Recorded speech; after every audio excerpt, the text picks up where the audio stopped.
Hello साथियों, इस video में हम लोग स्पिलवेज और उसके डिफरेंट टाइप्स और इसके बाद जो है कि हमारा जो एनर्जी डिसिपेशन के जो डिवाइसेस हैं उनको हम लोग स्टडी करेंगे। तो सबसे पहले हम लोग स्पिलवे को देखते हैं। तो स्पिलवे हमारा डैम में जो है एज ए सेफ्टी वाल्व की तरह यूज होता है। ठीक, तो डैम में कैसा होगा, हमारा सेफ्टी वाल्व की तरह स्पिलवे यूज होता है। ठीक, और ये क्या करता है, सरप्लस वाटर के डिस्पोजल के लिए यूज होता है। जो हमारा मतलब रिजर्वायर में जो पानी सरप्लस वाटर है उसको क्या करेगा, बाहर निकालेगा।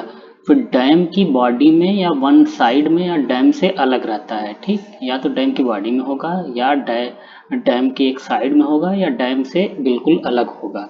ठीक, और स्पिलवे की एक इनफ कैपेसिटी होनी चाहिए कि मतलब जितना हमारा सरप्लस वाटर आ रहा है लगभग उतना पानी निकाल दे, न कि हम ज़्यादा के लिए डिजाइन करेंगे ना ही बहुत कम के लिए डिजाइन करेंगे। ठीक, अधिक के लिए इसलिए डिजाइन करेंगे क्योंकि अनइकोनॉमिकल हो जाएगा। सो दैट, तो इनफ कैपेसिटी होना चाहिए। तो कह रहा है कि so that no damage to dam due to surplus water. हाँ, तो क्या हो कि इनफ कैपेसिटी का होना चाहिए जिससे कि डैम का हमारा डैमेज ना हो सरप्लस वाटर के कारण। ठीक, फिर इसेंशियल रिक्वायरमेंट्स ऑफ स्पिलवे। तो आइए देखते हैं क्या है रिक्वायरमेंट स्पिलवे का। फर्स्ट वन है हमारा सफिशियंट कैपेसिटी होनी चाहिए इसकी। ठीक, सफिशियंट कैपेसिटी होनी चाहिए।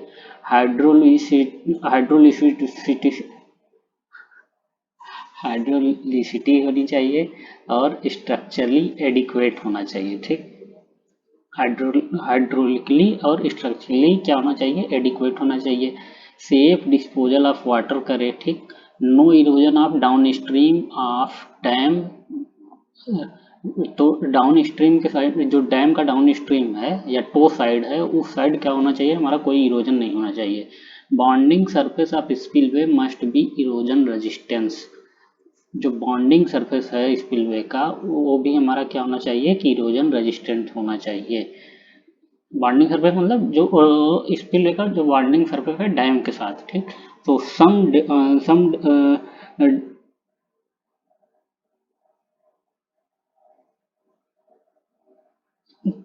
सम devices for dissipation of energy.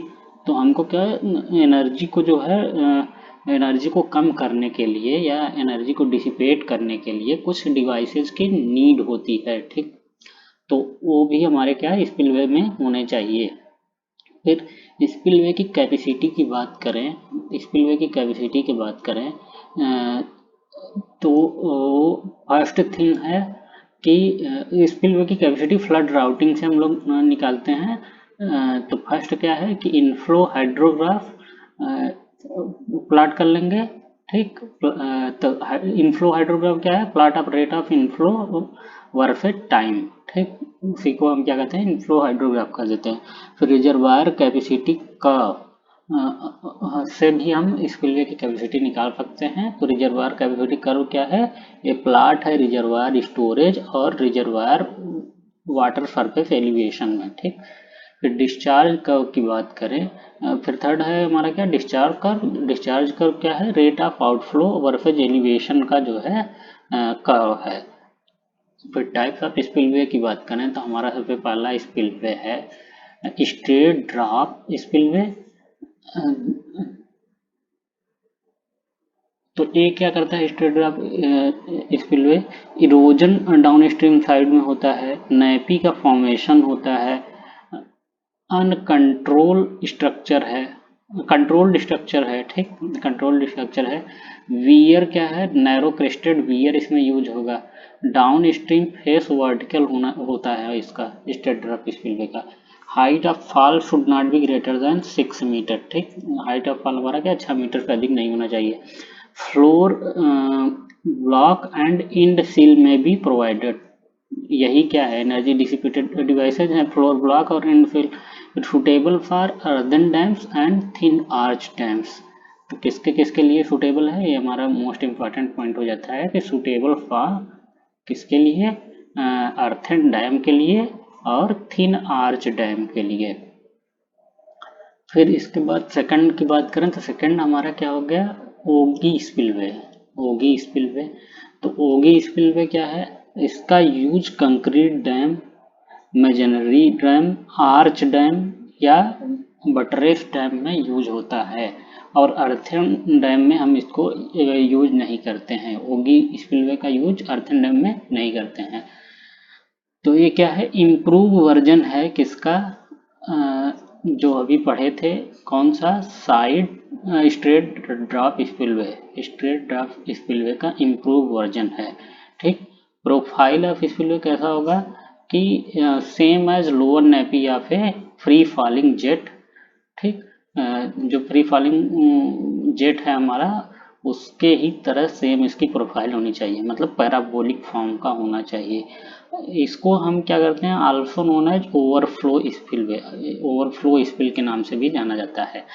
तो not suitable for earthen dams, ये क्या है? अर्थन डैम्स के लिए सुटेबल हमारा नहीं है। If head of water is more than design head, क्या है? रेयरली होता है। तो अगर हेड ऑफ वाटर हमारा डिजाइन हेड से ज़्यादा हो जाएगा तो कैविटेशन आएगा। ठीक। अगर हेड ऑफ वाटर हमारा डिजाइन हेड से कम रहेगा तो हाइड्रोस्टैटिक प्रेशर जनरेट होगा। ठीक। तो हमेशा डिजाइन हेड हम हमेशा क्या करेंगे? मतलब हेड ऑफ वाटर हमारा हमेशा क्या होना चाहिए? डिजाइन हेड से कम होना चाहिए। और हाइड्रोस्टैटिक प्रेशर जब जनरेट होगा, जिसकी वजह से हमारा क्या होता है? काफिशिएंट ऑफ डिस्चार्ज जो है रिड्यूस हो जाता है। ठीक। इट मीन्स एक्चुअल डिस्चार्ज कम मिलेगा। काफिशिएंट डिस्चार्ज कम हो जाएगा तो मतलब एक्चुअल डिस्चार्ज कम मिलेगा। इसकी प्रोफाइल इस तरह हो कि pressure of the crest zero at design head only ना। तो इसकी प्रोफाइल कैसी होनी चाहिए कि जो क्रेस्ट है उस पर हमारा क्या है कि प्रेशर जो है वो जीरो हमको मिले। ठीक। इसके बाद थर्ड है ट्यूट स्पिलवे। तो इसकी अगर हम बात करें तो ये क्या है कि इजीली प्रोवाइडेड है ना, सबसे मतलब इजीली है, इकोनॉमिकल है, और आसानी से अर्थन डैम्स और रॉकफेल डैम्स में यूज हो सकता है। ठीक। तो placed along a dam equipment or through a saddle. तो क्या होता है? इसको क्या करते हैं? डैम के एलॉन्ग प्लेस करते हैं या एक सैडल के थ्रू। ठीक। फिर एक इसके बाद की बात करें तो gated orifice plus overflow crest इसमें प्रोवाइड होता है। गेटेड आरफिस प्रोवाइड करेंगे प्लस ओवरफ्लो क्या होगा? क्रेस्ट से होगा। Side channel crest or some other control devices इसमें क्या होते हैं? यूज होते हैं। Gated orifice, overflow crest, side channel crest or some other control devices इसमें क्या होते हैं? यूज होते हैं। तो ये क्या है? सिंपलेस्ट टाइप ऑफ स्पिलवे है, इजिली प्रोवाइडेड, लो कास्ट है इसका। ठीक। Water flows at right angle to the weir crest after spilling over it.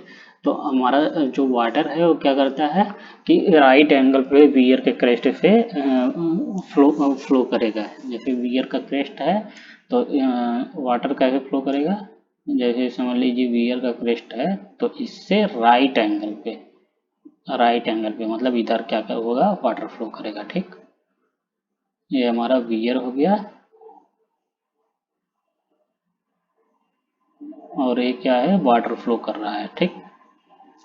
फिर इसके बाद की बात करें तो लो ओगी वियर जो है, लो ओगी वियर कंट्रोल स्ट्रक्चर, लो ओगी वियर इसमें क्या है? इस फिल्म में कंट्रोल स्ट्रक्चर की तरह वर्क करता है। इसको हम वेस्ट वियर भी बोलते हैं। ठीक। फ्लाइंग वियर भी इसको बोलते हैं। अगर क्या होगा? Constructed in continuation to the dam at one end. Flying weir कब बोलेंगे? कि अगर इसका कंस्ट्रक्शन डैम के एक किनारे हुआ हो तो इसको बोल देंगे फ्लाइंग वियर। फिर सैडल वियर भी इसको बोलते हैं। तो सैडल वियर कब बोलेंगे? जबकि कंस्ट्रक्टेड इन नेचुरल सैडल, जब क्या है कि नेचुरल सैडल में इसका कंस्ट्रक्शन होगा। ठीक। स्लोप स्पिलवे ऐसा होना चाहिए कि सुपर क्रिटिकल फ्लो मेंटेन रहे। तो इसका फ्लो कैसा होना चाहिए कि हमारा जो है सुपर क्रिटिकल फ्लो हमेशा क्या है मेंटेन होकर रहे। फिर फोर्थ है side channel spillway. Side channel spillway क्या है हमारा कि control wear is placed along the side of and approx parallel to the upper portion of the spillway discharge channel।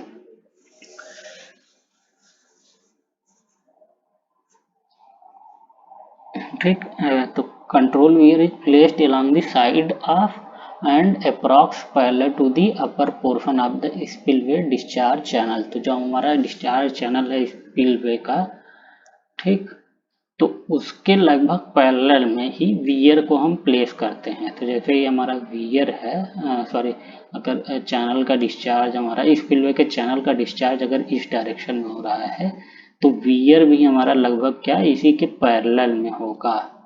या तो आप इस तरह से समझिए पहले कि ये हमारा वियर है, ठीक, ये हमारा वियर है, तो इससे जो हमारा चैनल निकल के आ रहा है वो फिर क्या हो जाएगा बाद में इसके पैरेलल ही हो जाएगा, ठीक, इसके पैरेलल ही हो जाएगा। तो फ्लो यहाँ पे देखिए क्या होगा पैरेलल में होगा।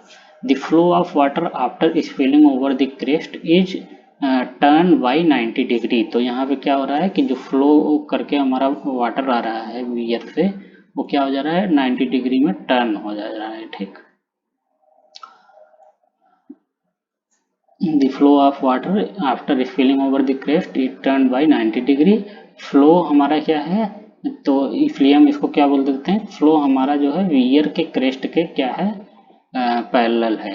प्रोवाइडेड इन नैरो स्पिलवे, कहाँ पे प्रोवाइड करेंगे नैरो वैलीज में where there are no side flanks of sufficient width, जहाँ पे क्या है कि साइड सफिशियंट विड्थ का हमारा फ्लैंक नहीं है, वहाँ पे हम इसको क्या करेंगे प्रोवाइड करेंगे। The slope of the side channel should be sufficient to overcome friction losses.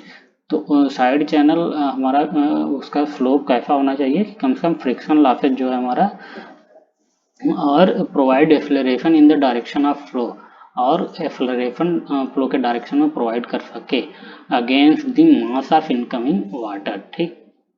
फिर फिफ्थ है हमारा शाफ्ट स्पिलवे। तो शाफ्ट स्पिलवे की बात करें, water enter from the reservoir into A vertical shaft. तो क्या करता है कि वाटर जो है एक वर्टिकल शाफ्ट के थ्रू रिजर्वायर से स्पिलवे में इंटर करेगा, विच conveys the water into horizontal tunnel, जो कि एक हॉरिजॉन्टल टनल के सहारे क्या होता है कन्वे किया जाता है, from where the water discharge into a downstream river channel. फिर वहां से जैसे एक को हमारा क्या हो जाएगा शाफ्ट के थ्रू आएगा टनल में और टनल से हमारा रिवर में डिस्चार्ज कर दिया जाएगा, ठीक। Located inside the upstream reservoir, inside the, तो ये क्या है इसका लोकेशन अपस्ट्रीम रिजर्वायर के अपस्ट्रीम साइड में होगा। Also known as morning glory, इसको मॉर्निंग ग्लोरी भी बोलते हैं। Shaft spillway is surrounded by water on all side, ठीक। तो इसके चारों तरफ क्या रहता है हमारा वाटर सराउंडेड रहता है। शाफ्ट स्पिलवे में बता दे रहा हूँ, सपोज करिए कि एक क्या हो गया शाफ्ट हो गया और ये हमारा रिजर्वायर हो गया। ये मैं टॉप व्यू बता रहा हूँ। तो यहाँ पे क्या है कि जब क्या होगा कि इसको हम अपस्ट्रीम साइड में प्रोवाइड करेंगे, जैसे रिजर्वायर का इधर हम समझ लीजिए डाउन स्ट्रीम साइड है और बड़ा रिजर्वायर है हमारा, तो इधर डाउन स्ट्रीम साइड है इधर अपस्ट्रीम साइड है, ठीक। तो जब क्या होगा कि सरप्लस वाटर आएगा तो यहाँ पे क्या होगा कि इससे हो के क्या हो जाएगा इसमें चला जाएगा, एक शाफ्ट है एक, तो शाफ्ट में होके चला जाएगा। फिर इसके बाद हमारा एक टनल रहेगा। अगर अब हम साइड व्यू की बात करें तो साइड व्यू की बात करें देखो हमारा क्या रहेगा टनल शेप रहेगा, ठीक। जैसे अब ये नीचे की बात कर रहा हूँ, मतलब ऐसे नीचे चला जा रहा है तो नीचे ऐसे एक टनल रहेगा। ये सॉरी ये पूरा शाफ्ट है हमारा, फिर शाफ्ट एक को टनल से ऐसे जुड़ा रहेगा, ठीक, जो कि बाद में रिवर में निकाल दिया जाएगा, ठीक। जैसे यहाँ पे हमारा रिवर है फ्लो कर रहा है तो बाद में इसको रिवर में ऐड कर देते हैं। तो किसके लिए इकोनॉमिकल होगा, कि अगर हमारा राग इस पर है तो उसके लिए हमारा क्या है, अगर राग इस पर अवेलेबल है तो हमारा ये इकोनॉमिकल रहेगा। फिर बात करते हैं साइफन स्पिलवे की, तो इसका शेप यू शेप का होता है, no maintenance cost, leak proof होता है, height of dam above the crest of spillway low होगा। हाँ, तो क्रेस्ट ऑफ स्पिलवे डैम की हाइट स्पिलवे के क्रेस्ट से नीचे रहेगी। ठीक, useful to sucking up sediment, ये क्या होता है,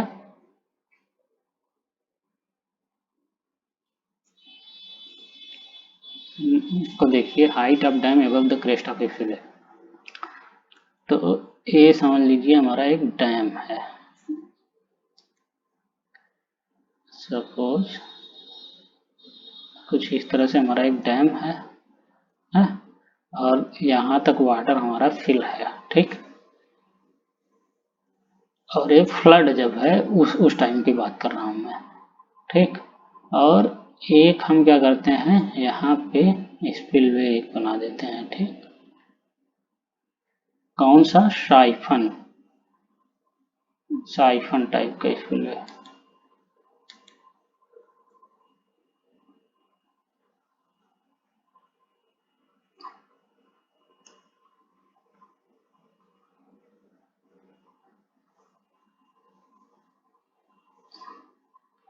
और ये मतलब एक ही नहीं रहेगा, कई सारे ऐसे लगे रहेंगे डैम की लेंथ में, जैसे इधर लेंथ है डैम की, तो ऐसे ऐसे कई सारे साइफन स्पिलवे लगे रहेंगे। ठीक, जो क्या करेगा, जैसे ही हमारा क्या होता है कि फ्लड ऊपर चला जाता है या रिजर्वायर का लेवल, वाटर लेवल ऊपर जाता है, वैसे ही क्या करेगा, जो एक्सेस वाटर है हमारा उसको क्या करेगा, बाहर निकाल देता है इधर से। ठीक, तो ऐसे ही क्या होते हैं, कई सारे लगे रहते हैं। Useful to sucking up sediment, ये हमारा क्या करता है, सेडिमेंट को भी सक कर लेता है। Enable to pass ice and debris, जिससे आइस और डेबरीज अगर है तो नहीं पास हो पाएगी, मतलब कि जहाँ पे क्या कि टेम्परेचर कम है वहाँ पे नहीं यूज होता है। मीडियम इरिगेशन प्रोजेक्ट के लिए यूज होगा। ठीक, इसका यूज किसके लिए होगा, मीडियम इरिगेशन प्रोजेक्ट के लिए। फिर एनर्जी डेसिपेटर्स की बात करें तो हमारा एनर्जी डेसिपेटर्स क्या है, पहला है हाइड्रोलिक जंप, मोस्ट इफेक्टिव। ठीक, तो फिर स्टीलिंग बेसिन्स हैं, स्टीलिंग बेसिन्स यूज होते हैं जिसको हम ऑक्सिलरी डिवाइसेज भी बोलते हैं। इसका एग्जांपल जैसे ट्यूब ब्लॉक्स है। फिर हाइड्रोलिक जंप की बात करें तो ये क्या होता है कि जब सुपर क्रिटिकल फ्लो से हमारा जो है सब क्रिटिकल फ्लो में चेंज होता है फ्लो, तो ये हाइड्रोलिक जंप फॉर्म होता है। Classification based on Froude number, तो फ्राउड नंबर की बात कर लेते हैं। Froude number is equal to inertia force upon gravity force. तो इसको रिमेंबर करने का ट्रिक क्या है, जैसे जो भी हमारे नंबर्स हैं उनको रिमेंबर करने का एक ट्रिक है, फ्यू ईवी फ्यू मिस्टर है जीपीएस ईवी। ठीक, तो जैसे फ्राउड नंबर की अगर बात करें, पहला है तो फ्राउड नंबर की अगर बात करें तो ये क्या हो जाएगा कि इनर्शिया फोर्स सब में ऊपर रहेगा। ठीक, इनर्शिया फोर्स अपान में हो जाएगा क्या, ग्रेविटी फोर्स। ठीक, ग्रेविटी फोर्स। अब ऐसे ही बात करें कि यूलर्स नंबर की, यूलर्स नंबर की तो क्या हो जाएगा हमारा, inertia force upon pressure force. ठीक, ग्रेविटी की जगह क्या हो जाएगा, प्रेशर फोर्स, प्रेशर फोर्स। अब ऐसे ही अगर मैं वेबर्स नंबर की बात करूं, वेबर नंबर की, तो क्या हो जाएगा, inertia force upon surface force.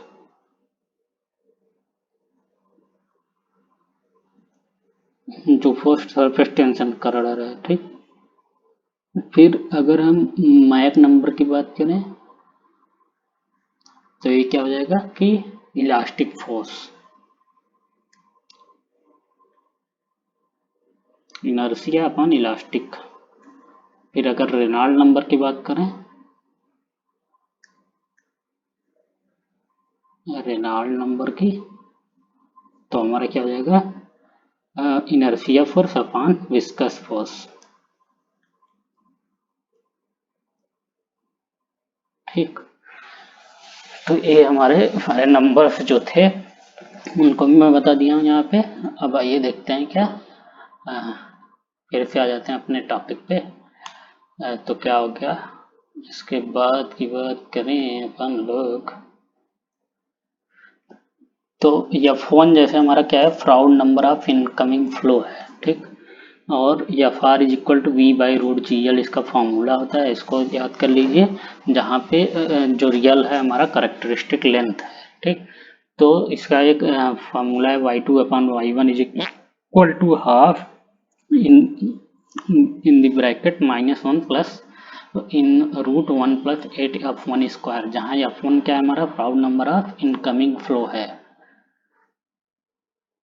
अब एक क्वेश्चन देख लेते हैं कि in a line canal the Froude number of incoming flow is 3.0 दिया है। ठीक, तो F1 की वैल्यू क्या दे दी है, 3 दे दी है। A hydraulic jump forms when it meets the pool of the water, एक हाइड्रोलिक जंप क्या होता है, कह रहा है कि फॉर्म होता है जब पूल ऑफ वाटर पे मिलता है।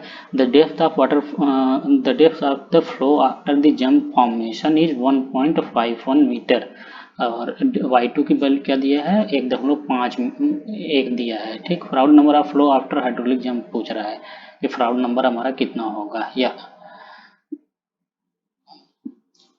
F2 की वैल्यू पूछ रहा है। ठीक, तो हमारा क्या है कि y2 अपन y1 से हम निकाल लेंगे क्या, half mine in the bracket -1 plus root में 1 प्लस 8 f1 स्क्वायर से हम y2 अपन y1 की वैल्यू 3.77 निकाल लेते हैं। फिर अगर हम y1 अपन y2 वाला फार्मूला यूज करते हैं तो इसमें क्या है, f2 रहता है। ठीक, तो यहाँ से हम क्या करके f2 की वैल्यू निकाल लेंगे। ठीक, अब जंप क्लासिफिकेशन की बात करें तो हमारा जंप क्लासिफिकेशन क्या है कि बेस्ड ऑन फ्राउड नंबर, तो फर्स्ट है अगर F1 इज इक्वल टू 1 होगा तो हमारा फ्लो क्या होगा, क्रिटिकल होगा। ठीक, तो कोई भी जंप हमारा नहीं फॉर्म होता है, क्योंकि जंप तभी फॉर्म होगा जब क्या होगा, इस ऊपर जब हमारा क्या होता है कि फ्लो जो है चेंज होता है सुपर क्रिटिकल से क्या सब क्रिटिकल में। ठीक, तो F1 1 है तो क्रिटिकल से सब क्रिटिकल में चेंज होगा, तो क्या होगा, तो कोई भी जंप नहीं फॉर्म होगा। अगर 1 से 1.7 है तो हमारा क्या हो गया कि अंडुलर जंप फॉर्म होगा। ठीक, एनर्जी डिसिपेशन अबाउट 5%, इसमें कितना एनर्जी डिसिपेट होता है, लगभग 5% डिसिपेट होता है। अगर 1.7 से 2.5 है तो वीक जंप होगा, वीक जंप में 20%।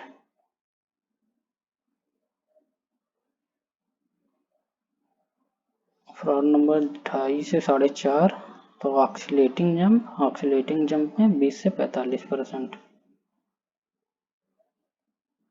और 4.5 से 9 है तो स्टेबल और वेल बैलेंस और स्टडी जंप होगा, जिसमें 45 से 70% एनर्जी डिसिपेट हो जाता है। या फोन अगर 9 से बड़ा है तो स्ट्रांग जंप होगा और एनर्जी लगभग 85% डिसिपेट हो जाती है।